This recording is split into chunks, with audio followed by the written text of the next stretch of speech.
All right, you guys all know I'm Mr. Anti-ESPN, and there are many, many reasons to be anti-ESPN, but this is the type of thing that is inexcusable, and ESPN allows it. This guy has built an entire career on rage baiting and race baiting. It's his entire gimmick. He has no knowledge of ball. He pretends to know ball, but all it is, okay, let me sit down. We're going to have a panel. We're going to sit across from, I'm going to sit across from another dude. And no matter how stupid it is, you take one side of the argument, I'll take the other.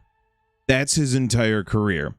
But now what I'm going to do for you fine people is show you this video here, posted by a guy named Acaface, something like that, on X. Let me just, there, I'll show him. His tag is, "This has to be the most racist shit I've ever heard."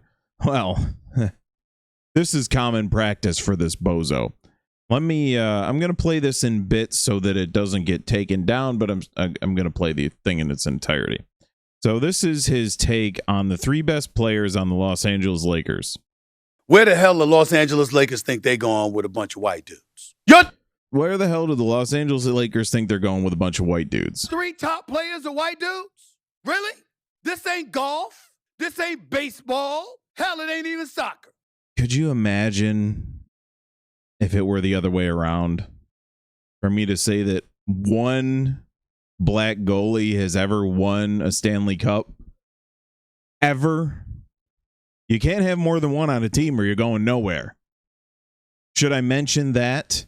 Should I mention that the MLB, any of the like darker toned guys for the most part are from South and Central America? All right, let's continue. Should I say that? Should I mention the fact that in this, one of the greatest relay races in Olympic history, they shoved this brother in here. We know they can't swim, and the 3 other guys had to make up for him because he was by far the slowest guy? Can I mention that? Is that allowed, ESPN? Can we come on to ESPN and talk about that? No, probably What y'all not. think this is basketball? In NBA history, when have you seen your 3 most prominent players on a basketball team all be white? And that takes you to the... Well, we get that Stephen A. Smith, again, Stephen A. Smith, has no prior basketball knowledge. Who were the best 3 players on the Boston dynasty in the 80s? Any ideas? Cena, I'm going hard into this to make a point. Because I assume at some point that there's going to be, you know, if this YouTube decides, they'll take it down. The promised land. Somebody got to say it, so I'm saying it. This is basketball. Somebody got to say it, so I'm saying it? That's your take? Somebody gotta say it? I'm not complaining. I'm simply making the point. The Los Angeles Lakers. You ain't going in. And what is the point?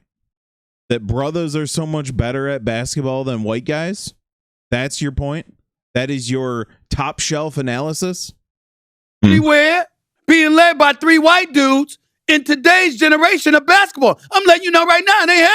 And what does today's generation of basketball have to do with it? This is the worst generation of basketball ever. Oh, because they flop a lot. I see where he's going. Happening.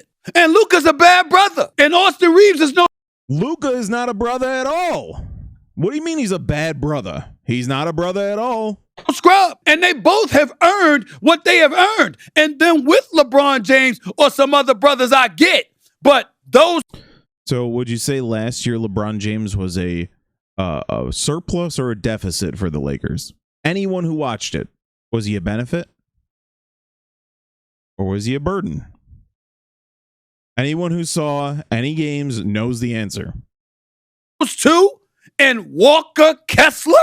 You ain't scaring anybody with that. And Rob Pelinka has done made this white dude central. No wonder LeBron James walked out the door. And now, and I do agree with him there, LeBron James is also a racist. So maybe that is why he walked out the door. He's like, oh, don't forget Dalton Connect is on Lakers as well. 4 white guys, LeBron James may have in fact left because of that. Bro, it is time to let that hair go. That hairline is so far back. You're trying to edge up the top of your head? Come on, man. What are you doing? But this is the kind of thing that ESPN is about. This is why one of the many reasons that ESPN is a complete joke and they're never going to get better. How are they still? Is the only reason that they're still a channel because Disney owns them and pays for it?